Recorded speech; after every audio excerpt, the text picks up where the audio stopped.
The spring of 1812 had been the season of Eleanor Ashford's greatest hopes and deepest humiliation.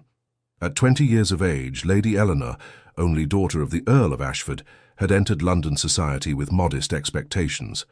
Her father's estate in Derbyshire was respectable but not grand, her dowry adequate but not impressive. She possessed what her mother called quiet beauty, dark chestnut hair that caught auburn lights in the sun, intelligent grey eyes, and a grace of manner that came from genuine kindness rather than calculated charm. She had not expected to catch the eye of Lord James Hartley, heir to the Marquis of Pemberton, one of the most eligible gentlemen in England. Yet he had pursued her with a determination that had set tongues wagging throughout Mayfair. He had claimed the first dance at Lady Wetherby's ball, had driven her through Hyde Park in his phaeton, had engaged her in conversations about poetry and philosophy that lasted hours. He had made her believe, foolish girl that she was, that he saw something in her beyond her social position. "You have a mind, Lady Eleanor," he had told her one afternoon in the Ashfords' drawing room, his blue eyes earnest. "So many young ladies concern themselves only with fashion and gossip. You are different. You are exceptional."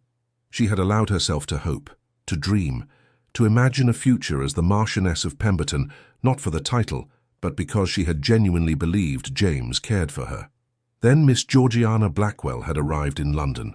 The daughter of a wealthy merchant who had purchased a baronetcy, Georgiana brought with her a dowry of £50,000 and her father's ruthless ambition to see her marry into the highest ranks of the peerage. She was beautiful in the conventional way, golden curls, china blue eyes, and a figure that drew admiring glances from every gentleman in the room. Eleanor had watched James's attention shift with the speed of a weather vane in a storm. Within a fortnight, he was dancing attendance on Miss Blackwell. Within a month, he was calling on her family daily. And then, at the Duchess of Richmond's ball, one of the grandest events of the season, James had approached Eleanor as she stood near the refreshment table. "Lady Eleanor," he had said, his tone carefully modulated to sound regretful, "I hope you will forgive my seeming inattention these past weeks. I have been much occupied with family matters." She had known what was coming, had felt it in the pitying glances from other young ladies, in the whispered conversations that ceased when she entered a room. "I must be honest with you," James continued, speaking just loudly enough that several nearby guests could hear. "I hold you in the highest regard, but I have come to realize that my duty to my family must take precedence over personal inclination. The Marquis requires that I make a match which will strengthen our family's position. I am sure you understand." The humiliation had burned through her like acid, not just the rejection, she might have borne that privately, but the public nature of it. The way he had essentially announced to society that she was not good enough, that her modest dowry and respectable but unremarkable family connections made her unworthy of his continued attention. "I understand perfectly, Lord Hartley," she had managed to say, her voice steady despite the mortification coursing through her. "I thank you for your honesty." She had maintained her composure through the remainder of the ball, had even danced twice more, though she could not afterward recall with whom. But when she returned home that night, she had wept until dawn. Within 6 weeks, James Hartley's engagement to Miss Georgiana Blackwell was announced in the Times.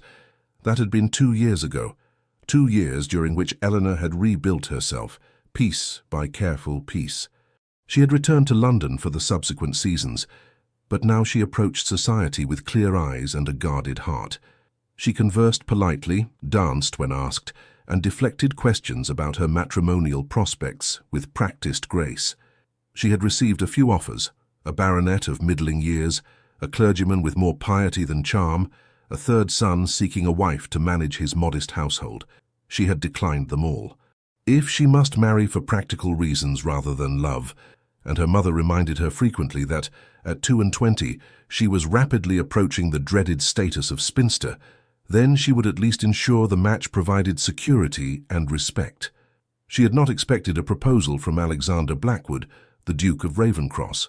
The Duke was a legend in English society, though not the romantic sort that inspired sighs from young ladies. At 32, he had held his title for 14 years. Since his father's death when Alexander was merely 18, he had taken a duchy on the brink of financial ruin and transformed it into one of the wealthiest estates in England through shrewd management and careful investment. He was known for his intelligence, his political influence, and his absolute refusal to suffer fools. He attended balls and social events as duty required, but remained aloof, dancing once or twice per evening and conversing only when necessary. His dark hair, striking green eyes, and tall, commanding figure made him attractive, but his cold demeanor ensured that most young ladies found him intimidating rather than appealing. Eleanor had met him only 3 times before he called upon her father. The first occasion had been at a political dinner hosted by Lord Castlereagh, where Eleanor accompanied her parents. The Duke had been seated near her father and had engaged in a brief discussion about the management of tenant farms. Eleanor had contributed an observation about crop rotation that her father's steward had mentioned, and the Duke had fixed her with those penetrating green eyes for a long moment before nodding thoughtfully. "An intelligent point, Lady Eleanor," he had said. "Your father is fortunate to have a daughter who takes interest in such practical matters." The second meeting had occurred at the theatre, where a chance arrangement of boxes had placed the Ashfords adjacent to the Duke. During the interval, he had inquired politely about Eleanor's opinion of the performance, a new production of The School for Scandal, and she had offered a critique of the lead actress's interpretation that had sparked an unexpectedly engaging conversation about Sheridan's wit and social commentary. The third meeting had been at Lady Pemberton's garden party only a week ago. Eleanor had been standing near the rose arbor, seeking a moment's respite from the crowds, when the Duke had approached. "Lady Eleanor," he had said without preamble, "I wonder if I might speak with you frankly." "Of course, Your Grace," she had replied, curious but not alarmed. "I find myself in need of a wife," he had stated, as directly as if he were discussing the weather. "I require someone intelligent, well-mannered, and capable of managing a ducal household. Someone who will not bore me with frivolous conversation or harbor romantic illusions about our arrangement. I have observed you over these past months, and I believe you possess the qualities I seek." Eleanor had stared at him, momentarily speechless. "I am aware this is unorthodox," he continued, "but I prefer directness to the usual charade of courtship. My position and wealth would provide you with security and social prominence.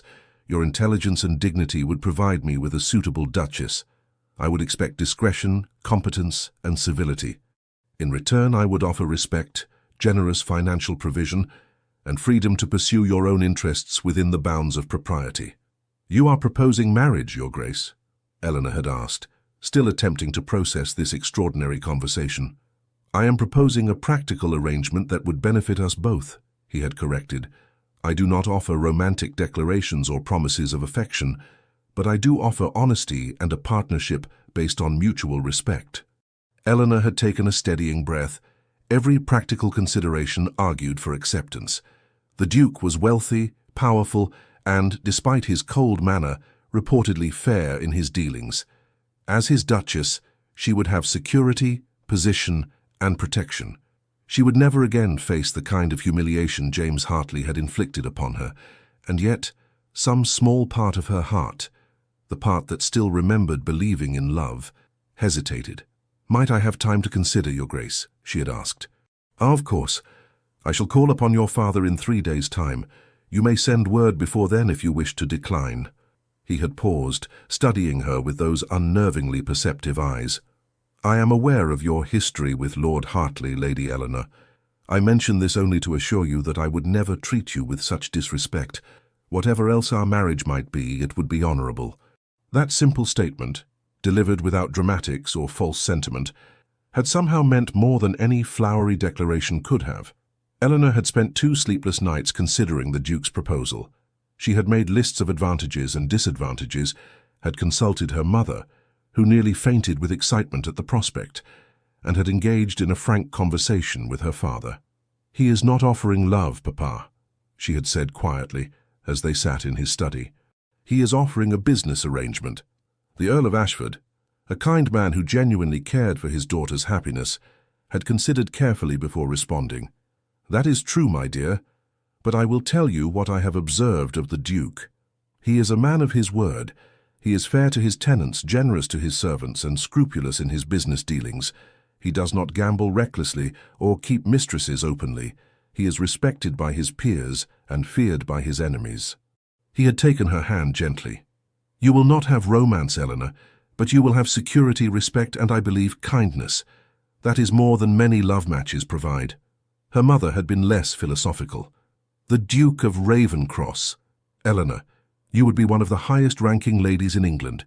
You would have jewels, gowns, a London house, country estates, and such a handsome man, even if he is rather stern." In the end, Eleanor had made her decision based on one simple realization. She no longer believed in romantic love. James Hartley had cured her of that delusion. If she must marry, and at 22 with a modest dowry, her options would only diminish. Then she would choose a marriage based on honesty rather than pretty lies. She had sent word to the Duke that she would accept his proposal. When he had called upon her father, the negotiations had been brief and businesslike. The Duke was generous in his settlement, far more generous than necessary, and made provisions that would ensure Eleanor would be financially secure even if he died. He promised that she would have her own household budget to manage as she saw fit, her own carriage and freedom to pursue charitable works and intellectual interests. "When would you prefer the wedding to take place?" the Duke had asked Eleanor directly once the contracts were signed. "I leave that to your discretion, Your Grace," she had replied. "Alexander," he had corrected. "If we are to be married, we might at least use Christian names in private. I propose we marry by special license in 3 days' time. A small ceremony, family only. I see no purpose in a protracted engagement or a grand society wedding that would subject us both to tedious scrutiny." Eleanor had agreed, grateful to avoid months of whispered speculation and pitying glances. They had married in the drawing-room of Ashford House 3 days later, with only their immediate families present. The Duke, Alexander, had been punctual, properly dressed, and formally polite. He had spoken his vows in a clear, firm voice. He had kissed her cheek chastely when the ceremony concluded. "Well then, Lady Ravenscross," he had said, the title still strange to Eleanor's ears, "shall we proceed to the wedding breakfast?" It had been the most unromantic wedding imaginable. And yet, as Eleanor had signed her name in the register, Eleanor Blackwood, Duchess of Ravenscross, she had felt not disappointment, but relief. She had made a sensible choice.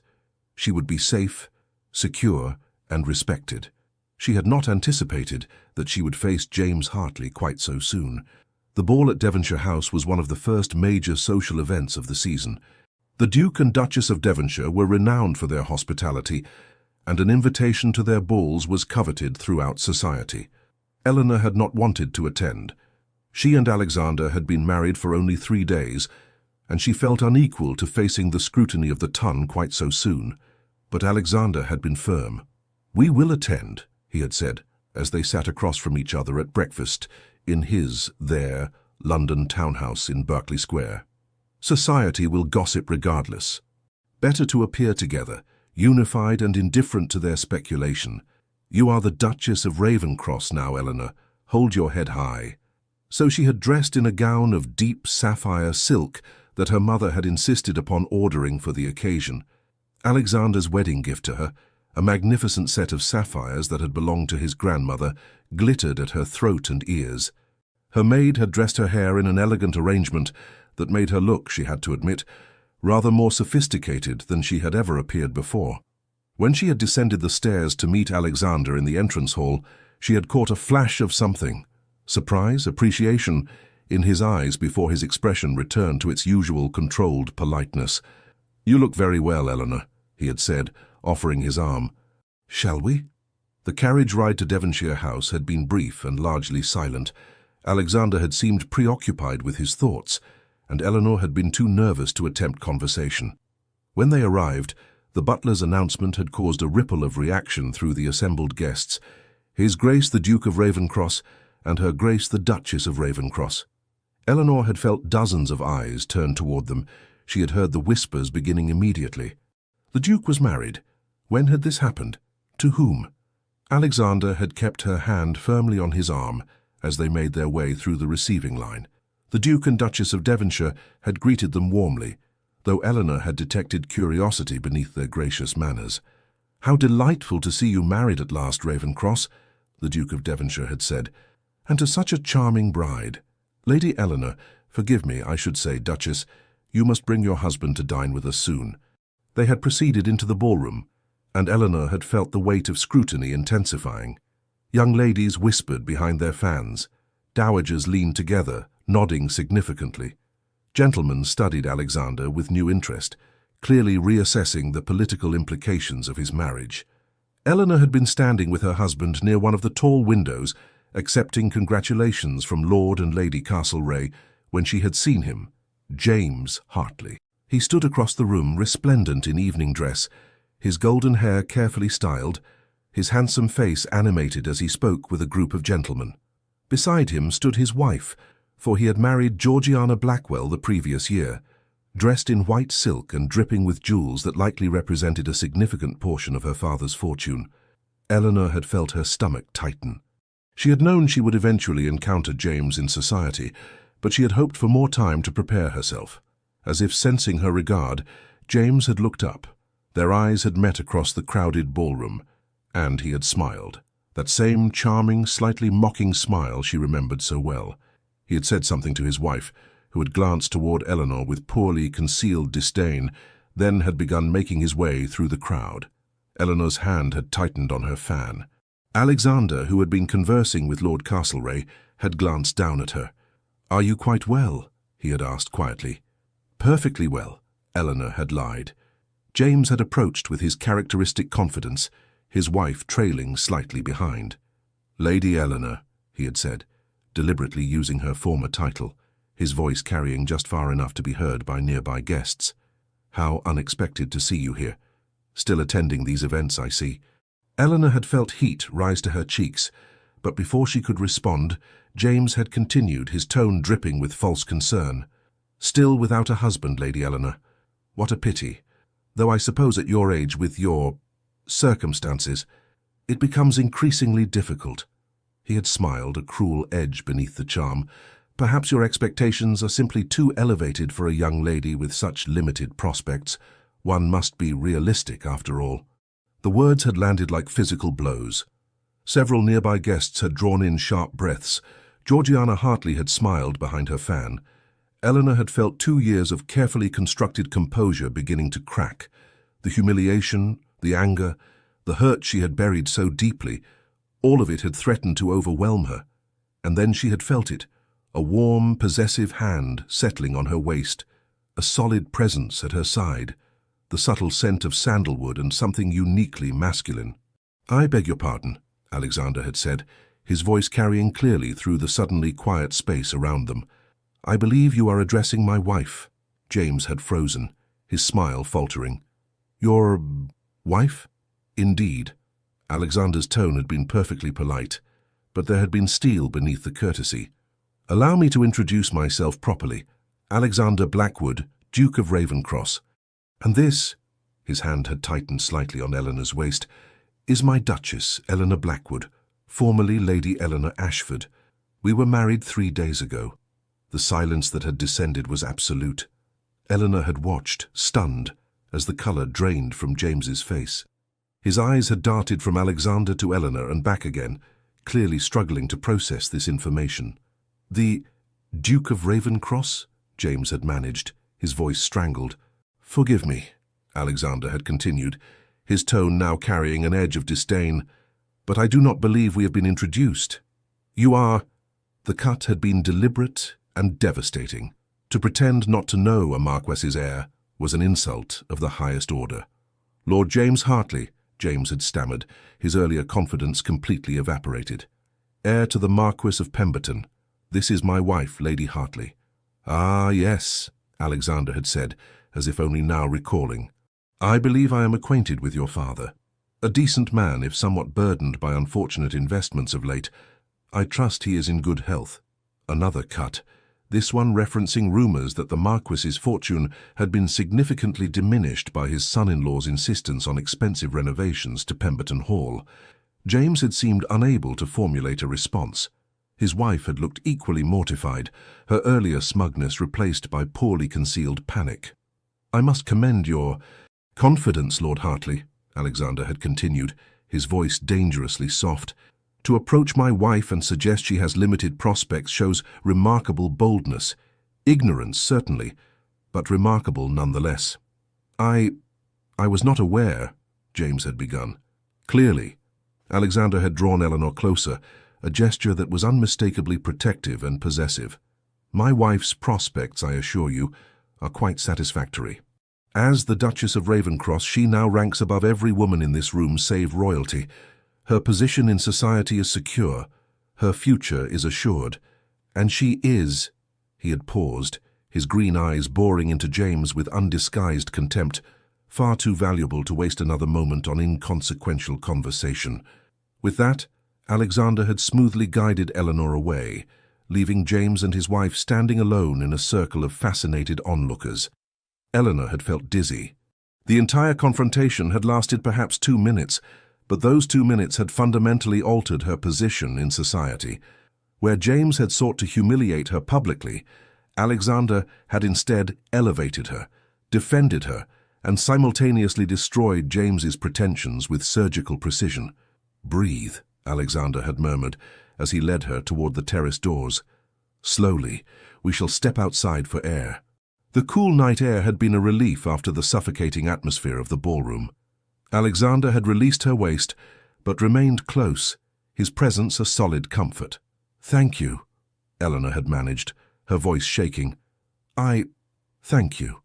"That man is a fool," Alexander had said flatly. "And his wife is clearly as mercenary as he is. They deserve each other." Eleanor had looked up at him, this man who was her husband, and for the first time had seen past the cold exterior to something warmer beneath. In the moonlight, his features had seemed less severe, almost handsome. "You defended me," she had said softly. "You did not have to do that. We both know this marriage is merely a practical arrangement." Alexander had turned to face her fully, his expression unreadable. "Eleanor, I told you when I proposed that I would treat you with respect. That man treated you abominably 2 years ago, and attempted to do so again tonight. I will not tolerate anyone showing such disrespect to my wife. Whether our marriage began as a practical arrangement or not, you are now the Duchess of Ravencross. That means something, you mean something." Something had shifted in that moment. Some invisible wall between them had developed the first hairline crack. Before Eleanor could respond, they had been interrupted by the arrival of Lady Castlereagh, who had tactfully suggested they return to the ballroom to continue receiving congratulations from well-wishers. The remainder of the evening had passed in a blur of introductions and polite conversation. Eleanor had noticed that James and his wife had departed early, and that the gossip had shifted from speculation about her marriage to gleeful dissection of James's humiliation. By the time they had returned to the townhouse in Berkeley Square, Eleanor had been exhausted. They had stood together in the entrance hall, the house quiet around them. "Thank you again," Eleanor had said, "for what you did tonight, for what you said." Alexander had looked at her with those penetrating green eyes. "I meant every word, Eleanor. You are my wife. I protect what is mine." There had been something possessive in those words, something that had sent an unexpected warmth through her chest. "Good night, Alexander," she had said softly. "Good night, Duchess." As Eleanor had climbed the stairs to her chambers, she had found herself thinking that perhaps this practical arrangement might prove more complex and more interesting than she had anticipated. The morning after the ball, Eleanor awoke in the grand ducal bedchamber that was now hers, sunlight streaming through the tall windows. The room was beautifully appointed in shades of cream and gold, far more luxurious than her chamber at Ashford House had been. A discreet knock at the door preceded the entrance of Mrs. Winters, the housekeeper, followed by 2 maids carrying breakfast trays. "Good morning, Your Grace," Mrs. Winters said with a respectful curtsy. "His Grace requested that breakfast be brought to your room this morning, as he thought you might be fatigued after last evening's event." Eleanor sat up, pulling a wrapper around her shoulders. "That was thoughtful of him. Where is His Grace now?" "In his study, Your Grace. He asked that you join him there when you are dressed, if you are amenable.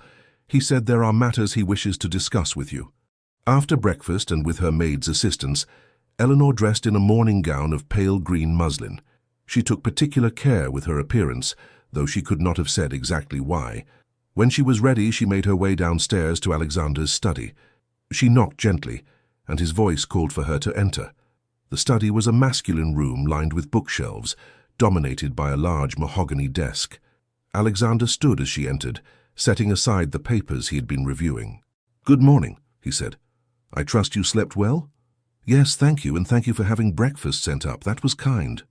It was practical, he corrected, though his tone was not harsh. You were exhausted. There was no need for you to observe formal mealtimes in your own home. He gestured to a chair near his desk.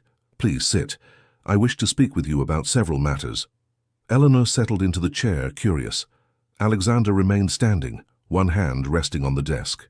First, he began, I want to ensure you understand the social implications of last night's events.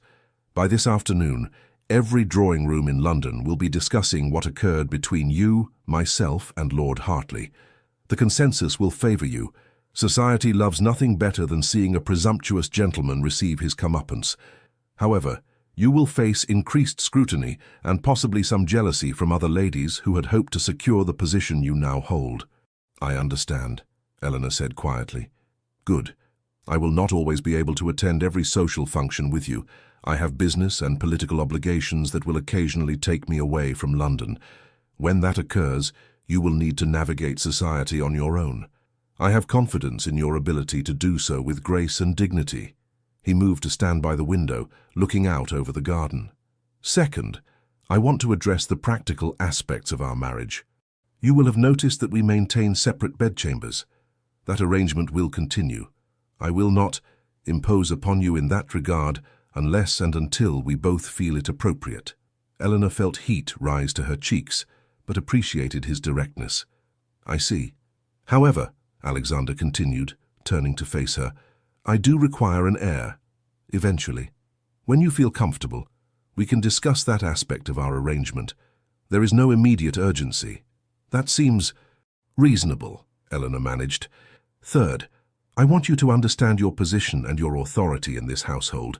You are the Duchess of Ravenscross. The household staff answers to you. The management of our social calendar is your responsibility.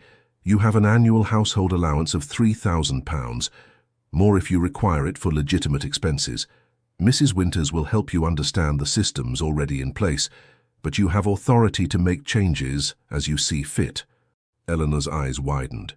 £3,000 was more than her father's entire annual income from his estate. That is very generous. It is appropriate, Alexander corrected. You will have expenses, clothing, charitable donations, gifts, entertainment costs. I will not have my Duchess appearing in shabby gowns or unable to host properly. He returned to the desk and withdrew a small box from a drawer. Which brings me to my final point. Last night you wore my grandmother's sapphires. They suit you well. However, you will need additional jewelry for various occasions. He placed the box on the desk and opened it. Inside lay an exquisite pearl necklace with a diamond clasp, accompanied by matching earrings and a bracelet. Eleanor gasped. Alexander, these are beautiful, but they are yours, he said simply. There are more pieces in the vault, emeralds, rubies, diamonds. Mrs. Winters will show you the collection. Choose what appeals to you. This is too much, Eleanor protested. You have already been so generous with the marriage settlement and— Eleanor, he said her name firmly, drawing her attention to his face. You are my wife. You represent me and this family in society. You will be appropriately adorned. This is not generosity, it is necessity. Moreover, he paused, something flickering in his expression. You are not the mercenary fortune hunter that man implied last night. You agreed to marry me for practical reasons, yes, but not out of greed. I will not have you feeling like a purchased commodity. These gifts are freely given. Something in his tone made Eleanor's throat tighten. She stood, moving closer to him. You are not at all what I expected, Alexander. No? One dark eyebrow arched slightly. What did you expect? I thought you would be cold, indifferent. I thought this would be a marriage in name only, where we lived separate lives under the same roof. And now I think— Eleanor chose her words carefully. I think you are a man who values honor and fairness. I think beneath that stern exterior, you are perhaps kinder than you wish people to know. For a long moment, Alexander simply looked at her, his green eyes searching her face. Then, unexpectedly, one corner of his mouth lifted in what might almost have been a smile. You are perceptive, Duchess. That could prove either very convenient or very dangerous. Dangerous? Eleanor felt bold enough to smile slightly. Should I be concerned? Only if you dislike having your illusions shattered. I am not a romantic hero from one of Mrs. Radcliffe's novels, Eleanor. I am a practical man who built his fortune through hard work and careful planning. I do not write poetry or make grand gestures. I do not want poetry or grand gestures, Eleanor said honestly. I had enough of pretty words from Lord Hartley. They meant nothing. What you did last night, defending me, protecting my dignity, that meant everything. Something shifted in Alexander's expression. His hand lifted, almost as if he might reach for her, but then he seemed to think better of it and lowered it again.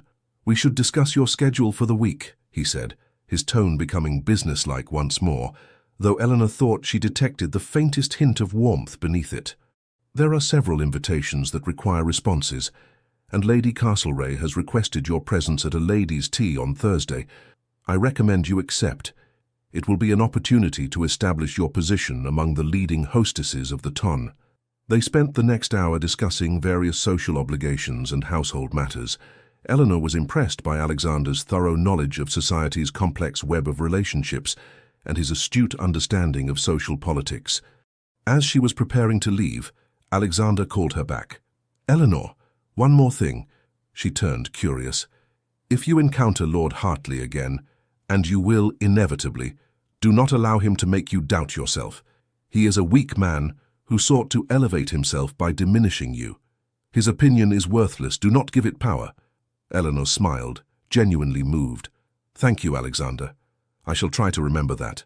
As she left the study, she found herself thinking that her practical, unromantic husband had just said something more meaningful than all of James Hartley's flowery compliments combined. The following days brought a deluge of social obligations.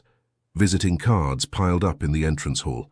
Invitations arrived by every post. Eleanor found herself thrust into the role of Duchess of Ravenscross with little time to adjust.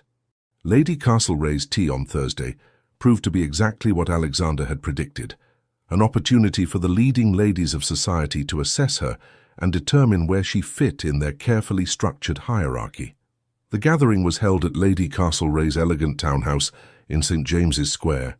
When Eleanor arrived, she found herself in the company of a dozen of the most influential women in London, the Duchess of Devonshire, Lady Jersey, Lady Cowper, and several others whose approval could make or break a young lady's social standing.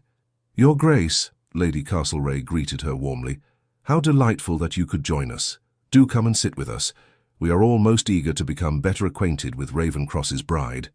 The afternoon proceeded with the delicate dance of high society conversation. The ladies were too well bred to ask directly impertinent questions, but they probed nonetheless, seeking to understand this young woman who had seemingly appeared from nowhere to secure one of the most eligible matches in England. "It was such a surprise to learn of your marriage," Lady Jersey said, her sharp eyes assessing Eleanor over her teacup. "We had quite given up on Ravenscross ever taking a bride. What on earth convinced him to abandon his bachelor state?" Eleanor smiled politely. "I believe His Grace decided it was time to think of establishing his nursery. As for why he chose me, you would have to ask him. I confess I was as surprised as anyone by his proposal." "You must have made quite an impression," Lady Cowper observed. "Ravenscross is notoriously particular. We have watched scores of young ladies attempt to capture his attention over the years. None succeeded." "Perhaps," Eleanor said carefully, "His Grace valued intelligence and compatibility over mere beauty or fashion." The Duchess of Devonshire laughed. "Tactfully said, my dear, and quite true. Ravenscross would never tolerate a silly wife. He requires someone who can hold her own in conversation and manage his households competently. I suspect he chose very wisely indeed." "I witnessed the encounter at our ball," Lady Cowper said, leaning forward with interest. "With Lord Hartley. How mortifying that must have been for him, to discover you had married so far above him." "I confess," Eleanor said, choosing her words carefully, "I took no pleasure in Lord Hartley's discomfort. However, I was grateful for my husband's support. He made it clear that he would not tolerate disrespect toward me." "Ravenscross is fiercely loyal to those he considers his," Lady Castlereagh said approvingly. "You will find, Your Grace, that being his Duchess provides considerable protection. No one will dare slight you now." "I have heard," Lady Jersey said, her tone casual but her eyes sharp, "that your courtship was quite brief. Some might even say hasty." Eleanor met her gaze steadily. His Grace and I both valued directness over protracted uncertainty. When two practical people find themselves suited to one another, what purpose does delay serve? A refreshingly pragmatic view, the Duchess of Devonshire said. Not the stuff of romantic novels, perhaps, but far more likely to result in a stable marriage. I applaud you both. The conversation moved to other topics, the latest fashions from Paris, the upcoming royal event at Carlton House, speculation about which young ladies would secure matches this season.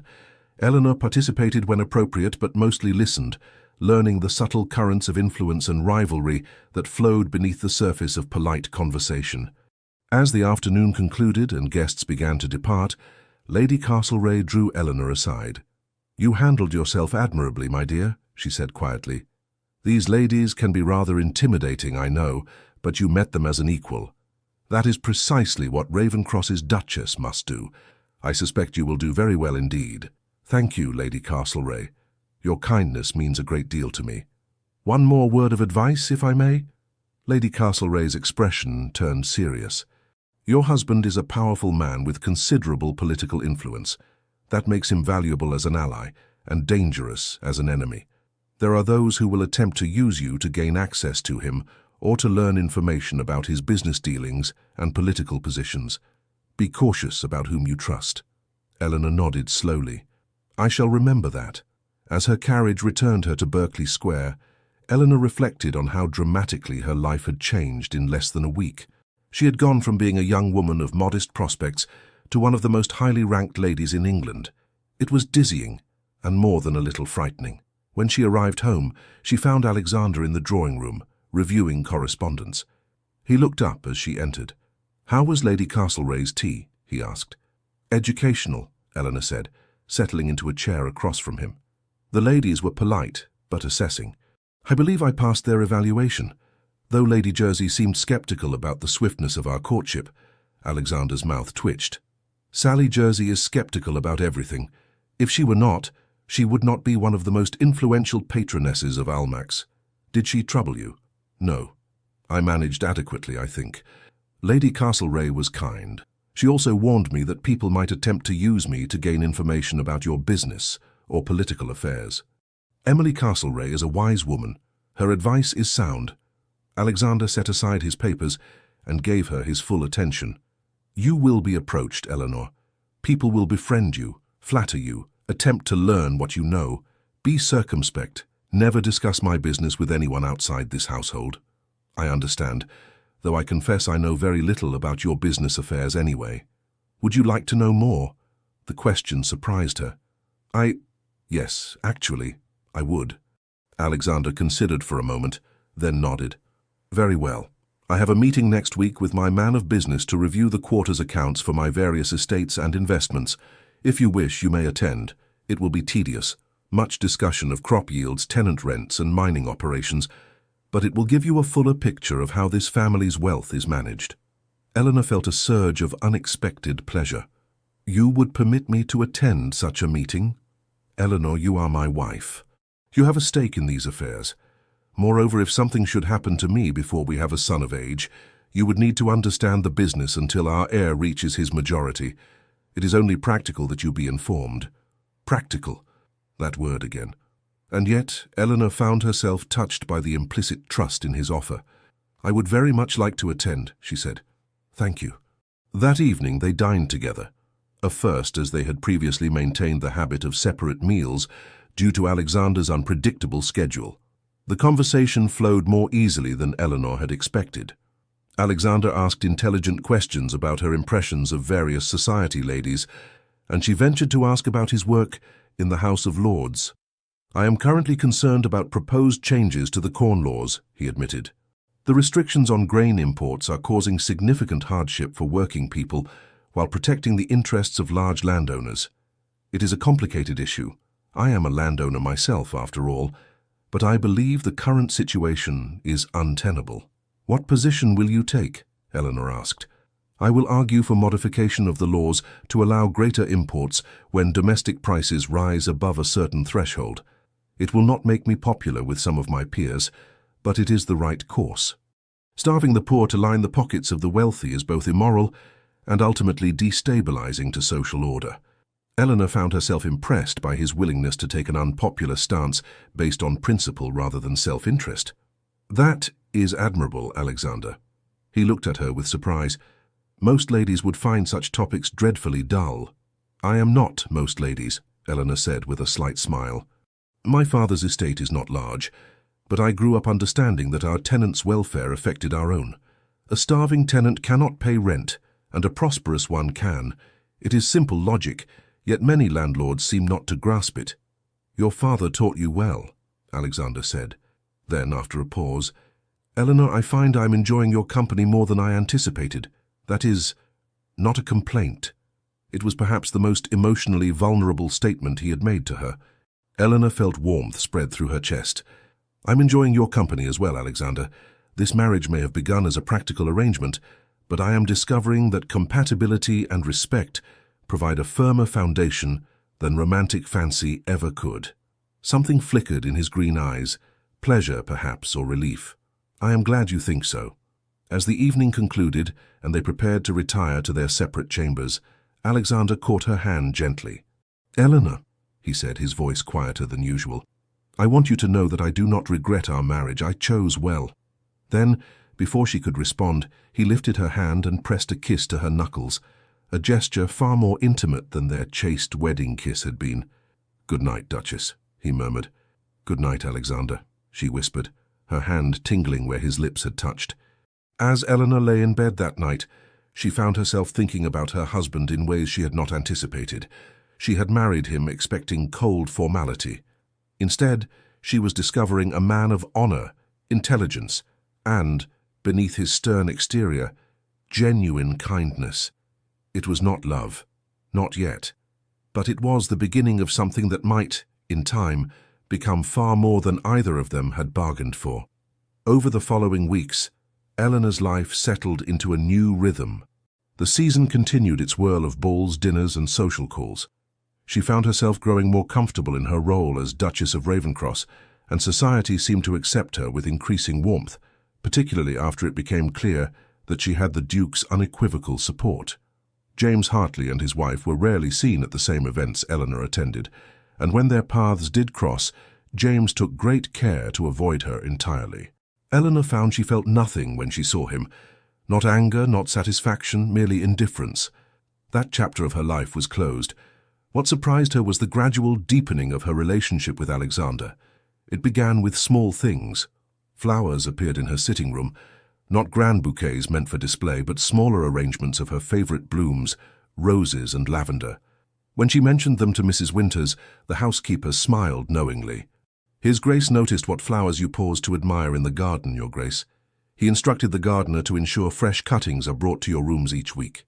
Alexander himself never mentioned the flowers, but Eleanor noticed that he watched her reaction the first time she discovered a particularly beautiful arrangement, and something in his expression suggested he was pleased. Then there were the books. Alexander had one of the finest private libraries in London, and when he learned of Eleanor's love of reading, he began leaving volumes he thought she might enjoy on the table in her sitting room. Not the insipid romantic novels deemed appropriate for ladies, but works of history, philosophy, and even political economy. "I thought you might find this interesting," he would say casually, handing her a book on the agricultural innovations being implemented in Scotland, or a collection of essays on social reform. The author makes some compelling arguments about land management. They began spending their evenings together more frequently. After dinner, they would retire to the library, where Alexander worked on correspondence while Eleanor read. Often their reading would spark conversations that lasted hours, debates about politics, discussions of history, analyses of the social issues confronting England. "You have a sharp mind," Alexander told her one evening after a particularly spirited discussion about the writings of Mary Wollstonecraft. "I find myself looking forward to these conversations. Most people simply agree with whatever I say, or if they disagree, cannot articulate why. You challenge me. It is refreshing." "I hope I am not too disputatious," Eleanor said, suddenly concerned that she had overstepped. "Not at all." Alexander's expression was warmer than she had ever seen it. "I married you for your intelligence, Eleanor. I would be disappointed if you concealed it merely to be agreeable." The gifts continued. a beautiful shawl in her favorite shade of blue, a first edition of a book she had mentioned wanting to read, chocolates from a confectioner in Bond Street that she had once praised in passing. "You are spoiling me," she protested, after discovering an exquisite pair of emerald earrings in her jewelry box. "I am providing for my wife," Alexander corrected, though his eyes held a hint of amusement. "There is a difference. Alexander, you have already given me so much." "Eleanor," he stepped closer, his expression serious, "I have wealth beyond what I could spend in 10 lifetimes. What purpose does it serve if not to provide pleasure to those I—" He stopped abruptly, seeming to reconsider his words. "To those under my protection," he finished. Eleanor wondered what he had almost said instead. The turning point came one afternoon in late May. Eleanor had been visiting one of the charitable institutions she had begun to patron, an orphanage in Southwark that provided education and training to destitute children. She had mentioned to Alexander her desire to do meaningful charitable work, and he had not only approved, but had provided generous funding. She returned to Berkeley Square that afternoon, tired but satisfied, her dress dusty from the orphanage's crowded conditions. As she entered the house, she nearly collided with Alexander in the entrance hall. "Goodness," she exclaimed, "I did not expect you home so early." He steadied her with his hands on her shoulders, then frowned. "You are covered in dust. Where have you been?" "The orphanage in Southwark. We were organizing the new schoolroom, and I fear I got rather more involved in moving furniture than was strictly necessary." "You were moving furniture?" His frown deepened. "Eleanor, you have servants for such tasks." "The children were so excited about their new school space. I could hardly stand by doing nothing." She smiled up at him. "Besides, I am perfectly capable of moving a few chairs." For a long moment, Alexander simply looked at her, his expression unreadable. Then, unexpectedly, he laughed, a genuine laugh that transformed his usually stern features. "You are extraordinary," he said, his hands still resting on her shoulders. "Most duchesses consider it beneath their dignity to even visit such establishments, let alone roll up their sleeves and work alongside the staff." "Then most duchesses are missing the satisfaction of genuine accomplishment," Eleanor replied.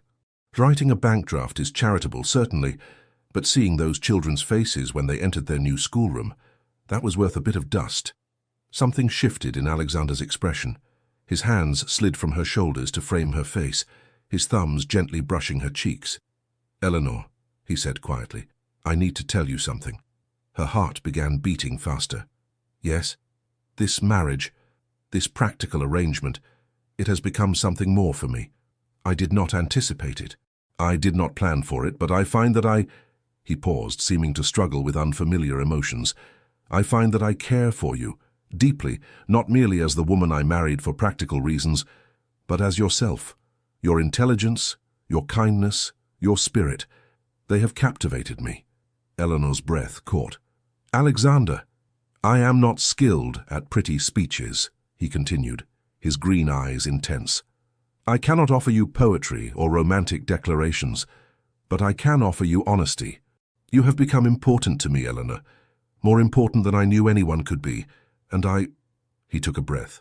"I would very much like our marriage to become more than a mere arrangement, if you are willing." Eleanor felt tears prickling her eyes, not tears of sadness but of overwhelming emotion. This stern, practical man who claimed not to understand romance had just offered her something more precious than any flowery declaration, complete honesty and genuine feeling. "I am willing," she whispered, "more than willing. You have shown me what real devotion looks like, Alexander. Not pretty words, but consistent actions. Not grand gestures, but daily kindness. I did not expect to feel this way when I married you, but I find that I have come to care for you deeply as well." The kiss, when it came, was nothing like their chaste wedding kiss. It was passionate, demanding, and yet somehow tender, an expression of feelings too powerful for words. Eleanor's arms went around his neck, and his pulled her close as if he could not bear to have any distance between them. When they finally parted, both breathing heavily, Alexander rested his forehead against hers. "I should let you rest," he said, though he made no move to release her. "You have had a long day." "Alexander," Eleanor said softly. "Yes? I think perhaps we need not maintain separate chambers any longer, if you agree." His arms tightened around her. "Are you certain? I do not wish to rush you. I am certain. She looked up at him, her grey eyes meeting his green ones. I want to be your wife in every sense, Alexander. Not because of duty or the need for an heir, but because I want to be close to you. The heat in his gaze made her breath catch. Tonight, then, he said, his voice rough. Come to my chamber tonight, Eleanor. Let me show you how precious you have become to me. That evening, Eleanor dismissed her maid early and made her way to Alexander's chamber with a mixture of nervousness and anticipation. He was waiting for her, dressed in a brocade dressing gown, his dark hair slightly dishevelled in a way that made him look younger and less severe. Eleanor, he breathed as she entered. You came. Of course I came. Did you doubt I would? I doubted my own worthiness, he admitted. I am not an easy man, Eleanor. I am too serious, too focused on duty. You deserve someone who can sweep you off your feet with romance and poetry. Eleanor crossed the room to stand before him. I tried romance and poetry with James Hartley. They meant nothing because there was no substance beneath them. You have given me something far more valuable: respect, trust, and genuine care. That is worth more than all the poetry in the world. What followed was tender and passionate in equal measure. Alexander was careful with her, attentive to her comfort and pleasure, and when the initial discomfort faded, Eleanor discovered a physical connection as deep and satisfying as their intellectual partnership had become. Afterward, as they lay together in the lamplight, Alexander held her close, his fingers tracing idle patterns on her shoulder. I love you, he said quietly. I did not think I was capable of such feeling, but I love you, Eleanor. You have transformed my life. Eleanor turned in his arms to look at him. And I love you, Alexander, completely and truly. He kissed her again, softly this time, a seal on promises spoken and unspoken. I never imagined, Eleanor murmured against his chest, when I accepted your practical proposal, that I would find such happiness. Nor did I, Alexander admitted. I thought I was arranging a convenient marriage. Instead, I found my match, my partner, my love. You are everything I did not know I needed, Eleanor. They talked long into the night, sharing confidences and dreams, building the foundation of a marriage that had already become far more than either had anticipated. From that night forward, Eleanor moved into Alexander's chambers permanently, and their marriage blossomed into something neither practical nor convenient, but rather passionate, devoted, and deeply fulfilling. Society, of course, noticed the change. The Duke and Duchess of Ravenscross were observed to be remarkably attentive to one another, dancing together frequently, conversing with evident pleasure, and displaying a level of affection unusual among couples of their rank. The Duke is quite besotted, Lady Jersey observed to Lady Cowper at one particularly crowded ball. Who would have thought it? Cold Ravenscross, warm at last. She has been good for him, Lady Cowper agreed, and he clearly adores her. Look how he watches her, as if she is the only person in the room. Indeed, Alexander's devotion became legendary. He was observed bringing her refreshments before she asked, ensuring she was comfortable, and cutting short conversations with boring guests to return to her side. He consulted her opinions on matters of business and politics, trusted her judgment on social matters, and made it clear to everyone that his Duchess was his partner in all things. For Eleanor, the transformation was equally profound. The wounded young woman who had accepted a loveless marriage for security had blossomed into a confident duchess who knew she was cherished. She moved through society with grace and assurance, secure in her position and in her husband's affection. They encountered James Hartley one more time that season at a garden party hosted by the Duke of Richmond. Eleanor saw him across the lawn and felt nothing but mild pity. He looked older somehow, his face drawn, and his wife appeared perpetually discontented. Alexander, noticing her glance, drew her closer. "Regrets?" he asked quietly. "None whatsoever," Eleanor replied honestly. "I am grateful to him, actually." "Grateful?" Alexander's eyebrow rose. "If he had not rejected me so publicly, I would never have been available when you decided to marry. His cruelty led me to you. How can I regret that?" Alexander's expression softened. "You are generous, my love. Far more generous than he deserves." "I am simply happy," Eleanor said, looking up at him. "Deliriously, perfectly happy, with you." He kissed her forehead, unconcerned with who might observe. "And I with you. Always. As the season drew to a close and they prepared to remove to Ravenscross Abbey, Alexander's primary estate in Hampshire, Eleanor reflected on the extraordinary turn her life had taken. She had entered into marriage expecting mere security and respect. Instead, she had found passionate love, genuine partnership, and a happiness she had never imagined possible. "Are you pleased to leave London?" Alexander asked as they travelled southward in their luxurious carriage. "I am pleased to be wherever you are," Eleanor replied simply, "whether that is London, Hampshire, or anywhere else in the world." Alexander pulled her close, and she rested her head on his shoulder, perfectly content. Their practical arrangement had become a love match. And Eleanor knew with absolute certainty that she was the most fortunate woman in all of England. Ravenscross Abbey proved to be even more magnificent than Eleanor had imagined. The great house, built in the Elizabethan era and modernized over successive generations, sprawled across a landscaped park that encompassed woodlands, formal gardens, and a picturesque lake. "This is your home now," Alexander said as their carriage approached the house, his hand covering hers. "I hope you will be happy here." "How could I not be?" Eleanor breathed, taking in the golden stone walls and mullioned windows that glowed in the afternoon sun. "It is beautiful, Alexander." The household staff had assembled to greet their new mistress, and Eleanor was gratified by the warmth of their reception. Mrs. Patterson, the housekeeper at Ravenscross, was a matronly woman with kind eyes who seemed genuinely delighted to welcome a duchess to the estate. "We have all been hoping His Grace would marry," she confided as she showed Eleanor through the house. "This great place needs a family to make it truly a home, and if I may be bold, Your Grace, His Grace seems remarkably happy. The staff have all noticed the change in him." Over the following weeks, Eleanor settled into country life with surprising ease. She worked with Mrs. Patterson to understand the household's rhythms, visited the tenants with Alexander to learn about estate management, and began planning improvements to the estate's small school and almshouse. But the greatest change came in her relationship with Alexander. Away from the scrutiny and formality of London society, they were free to simply be themselves, a husband and wife who genuinely delighted in each other's company.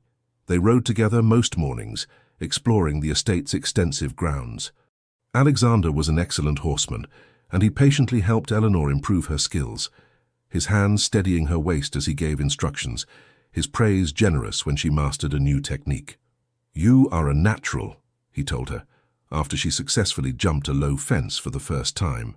"I knew you had the courage for it." "I am merely motivated by your confidence in me," Eleanor replied, flushed with pleasure. "You make me believe I can accomplish anything." "You can," he said seriously. "You are one of the most capable people I know, Eleanor. Never doubt that." Their evenings were spent in comfortable companionship. Sometimes Alexander worked on estate business while Eleanor read or worked on her correspondence. Sometimes they played chess or card games. Often they simply talked, sharing their thoughts on everything from philosophy to the day's small domestic concerns.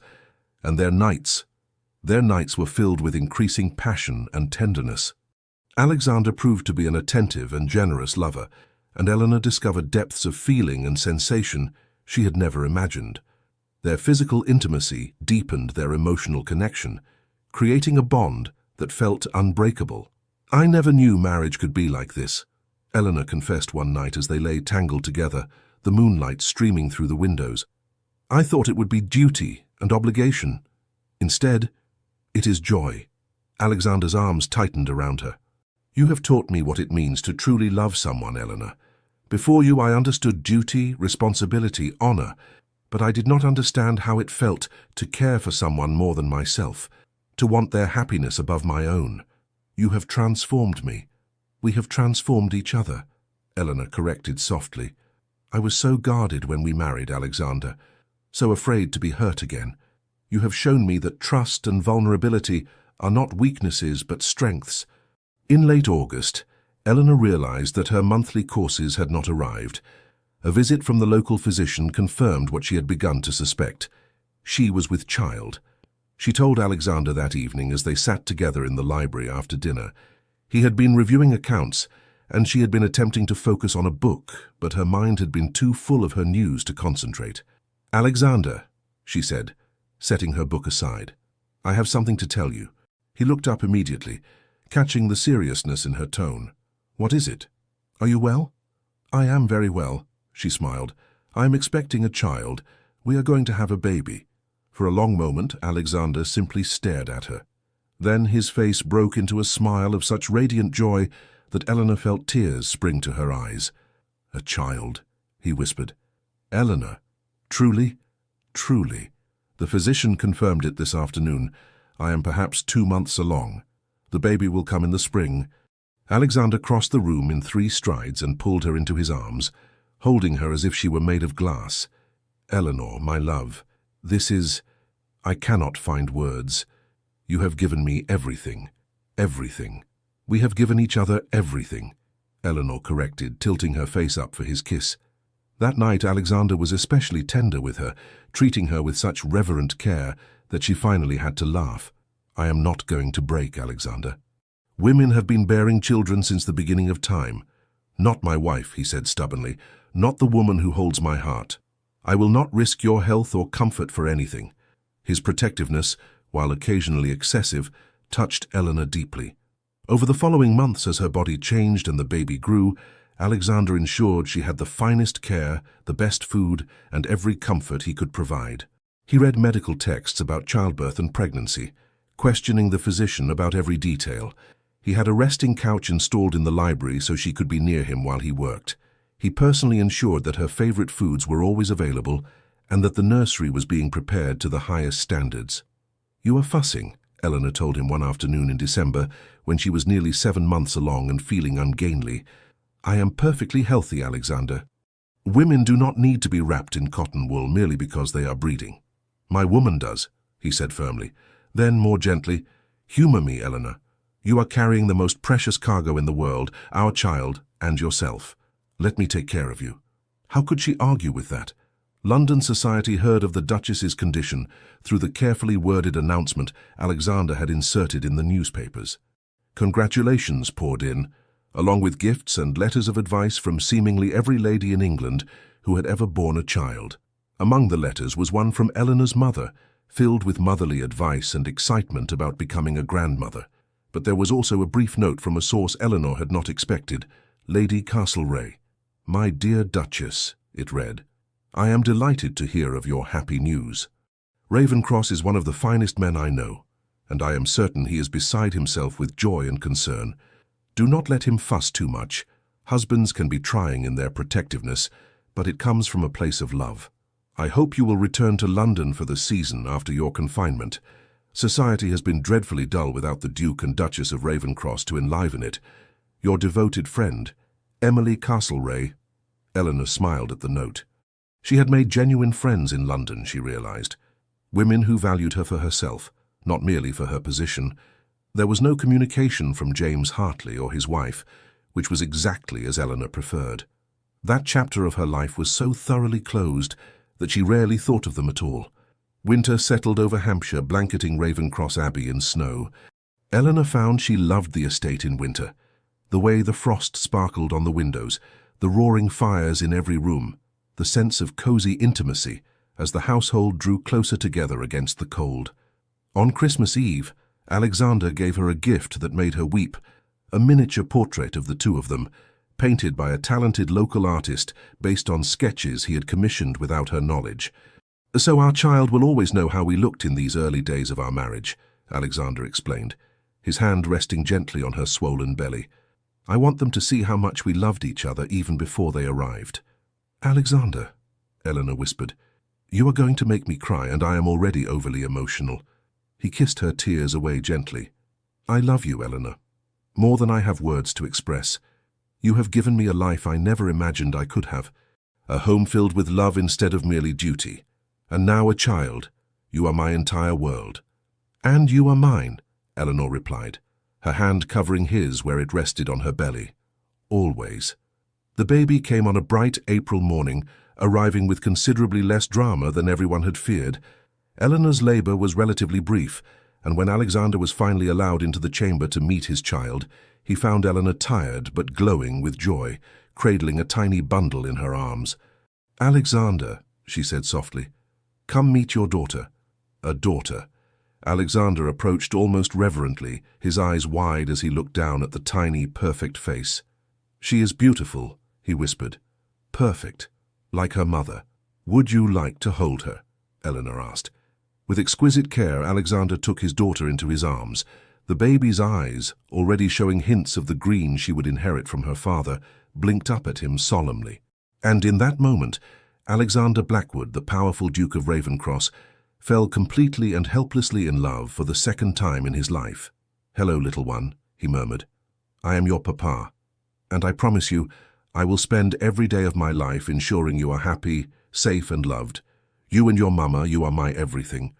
They named her Catherine Eleanor Blackwood, in honor of both Alexander's grandmother and Eleanor herself. Little Catherine, or Kate as she quickly became known, proved to be a contented baby, with her mother's gentle temperament and her father's striking eyes. Alexander was a devoted father, surprising even Eleanor with his hands-on involvement in his daughter's care.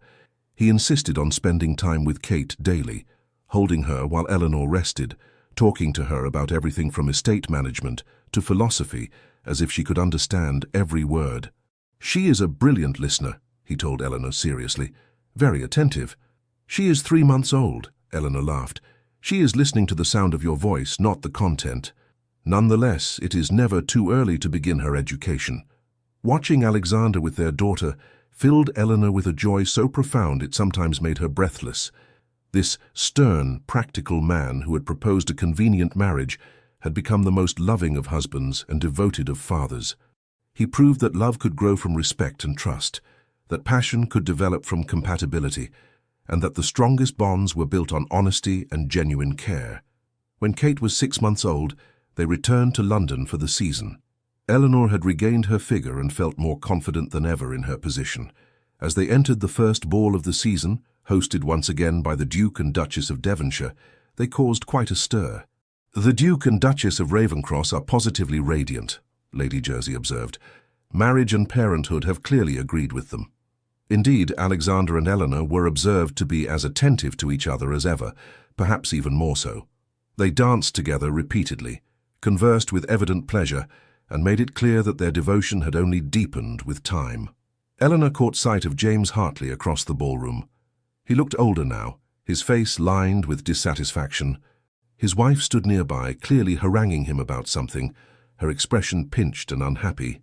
They were, Eleanor realized with a mixture of pity and satisfaction, exactly what they deserved to be, miserable together.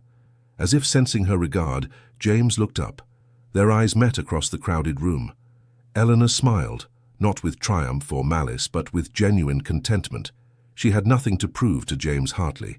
She had found real love, genuine partnership, and perfect happiness. James's expression flickered, recognition, regret, perhaps even shame before he looked away. "Thinking of your past?" Alexander murmured, appearing at her side and placing his hand on her waist in that possessive gesture she had come to love. "Only long enough to be grateful for it," Eleanor replied honestly. "If James had not been cruel, I might have accepted one of those lesser offers and never been available when you decided to marry. His rejection led me to you. I cannot regret that." "Then I suppose I should thank him," Alexander said, though his tone suggested he would do no such thing. "Though I prefer to simply be grateful for my extraordinary good fortune in securing you as my wife." "Our mutual good fortune," Eleanor corrected. "I am equally blessed, Alexander." He kissed her temple, unconcerned with propriety or watching eyes. "Dance with me again, Duchess. Let all of London see that the Duke of Ravencross is hopelessly devoted to his wife." "Gladly, Your Grace," Eleanor replied with a smile. As they moved together through the familiar patterns of the waltz, Eleanor reflected on the extraordinary journey that had brought her to this moment. She had entered marriage expecting mere security and respect. Instead, she had found passionate love, genuine partnership, and a happiness beyond anything she had imagined possible. She had been rejected and humiliated by a man who valued wealth over character, status over substance. That pain had led her to accept a practical proposal from a stern duke who promised only honesty and respect, and from that practical beginning had grown the greatest love story Eleanor could have imagined. Not a fairy tale of love at first sight or romantic declarations, but something deeper and more real. A partnership built on trust, respect, and genuine care that had blossomed into profound and lasting love. "What are you thinking?" Alexander asked as they danced. "That I am the most fortunate woman in England," Eleanor replied honestly. "That I love you beyond measure. And that our daughter is the perfect embodiment of our love." "Our daughter," Alexander repeated, his eyes softening. "And perhaps, in time, a brother or sister for her, if you are willing?" "I am very willing," Eleanor whispered. "I want a house full of children, Alexander, a family built on love." "Then a family we shall have," he promised. "Everything you want, Eleanor. Always." As the music swelled and they moved together in perfect harmony, Eleanor caught sight of their reflection in one of the ballroom's tall mirrors. The Duke and Duchess of Ravencross, powerful, respected, and quite obviously devoted to each other.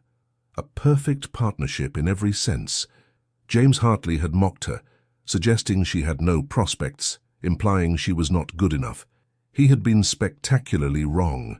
She had not only secured a position far above anything he could have offered, but she had found something infinitely more valuable: true love with a man who cherished her completely. "No regrets?" Alexander murmured against her ear. "None whatsoever," Eleanor replied, meeting his eyes. "Only gratitude. For you, for our daughter, for this life we have built together." "And I," Alexander said softly, "am grateful every day that you agreed to my practical proposal, that you gave me the chance to learn what love truly means. You are my life, Eleanor, my love, my everything." As the ball continued around them and London society watched with approval and perhaps a touch of envy, the Duke and Duchess of Ravencross danced on, a perfect picture of what marriage could be when built on honesty, respect, and deepening affection. Eleanor had been publicly humiliated by a man who thought only of wealth and status. But that humiliation had led her to a man who valued intelligence, character, and genuine partnership. A man who had proven that the deepest love often grows from the most unlikely beginnings. And if James Hartley occasionally regretted his choices as he watched the Duke and Duchess of Ravencross from across crowded ballrooms, if he wondered what his life might have been had he possessed the wisdom to value substance over superficiality, well, that was only fitting. Eleanor Blackwood, Duchess of Ravencross, had everything she could want. A devoted husband, a beautiful daughter, security, respect, and most importantly, love. Real, deep, transformative love that grew stronger with each passing day. She had been rejected by a fool and chosen by a duke, but more importantly, she had been loved by a good man, and she loved him in return. And that, Eleanor thought as Alexander held her close and they moved together through the dance, was the greatest triumph of all. 5 years later, Ravencross Abbey was no longer the quiet, formal establishment it had been when Eleanor first arrived. Now it rang with the laughter and chatter of children. Not only Catherine, now a lively 5-year-old with her father's intelligence and her mother's kindness, but also her younger siblings, 3-year-old Thomas, who had inherited his father's dark hair and serious demeanor, and baby Victoria, just 6 months old, and already showing signs of having her sister's sweet temperament. Eleanor stood at the nursery window, watching as Alexander played with Catherine and Thomas in the garden below.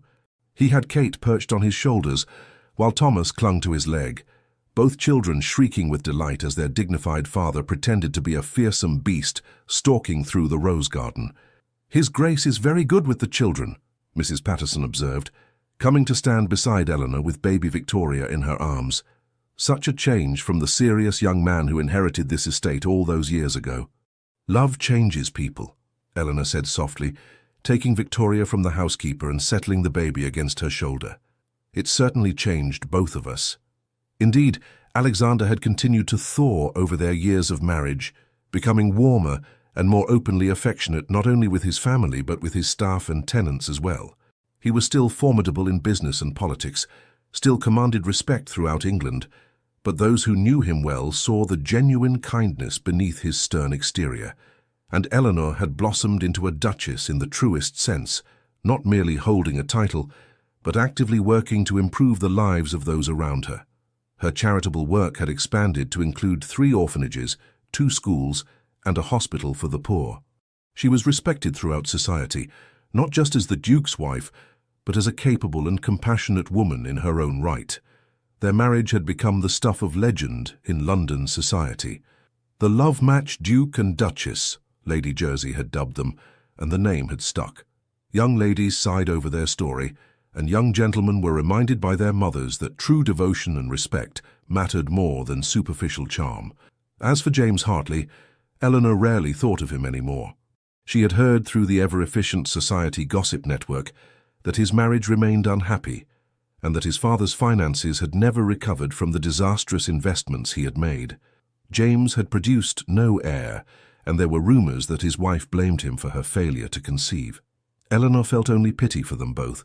They had sought wealth and status at the expense of genuine affection, and they had reaped exactly what they had sown. "Mamma, Mamma!" Catherine's voice called from below. "Come down, Papa says he will let us have ices if you agree." Eleanor laughed, opening the window to call down. "Did he indeed? And what makes you think I am the one who makes decisions about ices?" "Because Papa does whatever you say," Catherine replied with the devastating honesty of a 5-year-old. Alexander looked up, his face breaking into the warm smile he reserved only for his family. "She is not wrong, you know. Come down, my love. Enjoy this beautiful day with us." Eleanor's heart swelled with love as she looked at her family, her strong, devoted husband, her bright, beautiful children, her life that had exceeded every dream she had once thought impossible. "I shall be right down," she called, "but someone needs to convince me that ices before dinner is acceptable." "I love you," Catherine shouted. "Is that convincing?" "Very convincing indeed," Eleanor laughed. As she turned from the window, baby Victoria gurgling contentedly in her arms, Eleanor reflected on the extraordinary turn her life had taken. She had begun as a young woman with modest prospects, been publicly humiliated by a man who valued wealth over character, and accepted a practical proposal from a stern duke who promised only honesty and respect. From that unpromising beginning had grown the deepest love, the truest partnership, and the most profound happiness Eleanor could have imagined. She had not married for love, but she had found it nonetheless. Found it, nurtured it, and watched it grow into something magnificent. "Come along, little one," she murmured to Victoria as she headed downstairs. "Let us join your papa and siblings. Let us enjoy this beautiful life we have been blessed with." As Eleanor emerged into the garden, and Alexander's face lit up at the sight of her, as Catherine and Thomas ran to embrace her, as her husband kissed her tenderly and took Victoria from her arms with practiced ease, she knew with absolute certainty that she was the most fortunate woman in all of England. Not because she had married a duke, though that had brought its own advantages. Not because she had wealth and status, though those had provided security and comfort. But because she had married a good man who loved her, who respected her, who cherished her and their children above all else. She had been rejected by a fool and chosen by a wise man. But more importantly, she had been loved, truly, deeply, passionately loved, by the best of men. And she loved him in return with every fibre of her being. And that, Eleanor thought as Alexander put his arm around her waist and they watched their children play together in the sunshine, was the greatest triumph of all. The practical marriage had become the love match of the century, and Eleanor Blackwood, Duchess of Ravenscross, lived happily ever after, not because of magic or fairy tale romance, but because she and her husband had chosen each other day after day, building a love that would last a lifetime. The end. Thank you for joining us on Eleanor and Alexander's journey. Their story reminds us that love can grow from the most unexpected beginnings, that respect and trust form the foundation of lasting happiness, and that the deepest connections are built through consistent care and genuine devotion. In a world that often values superficial charm over substance, Eleanor and Alexander found each other and built something real, something lasting, something beautiful. May we all be blessed with partnerships built on such solid ground. Until our next story, may you find your own happy ending, not through fairy tale magic, but through the very real magic of choosing to love and be loved in return. With love. The Legends of the Full Team. Thank you so much for staying with us until the very end. If this story moved you, please consider subscribing to our channel, leaving a like, sharing it with friends, and writing a comment below.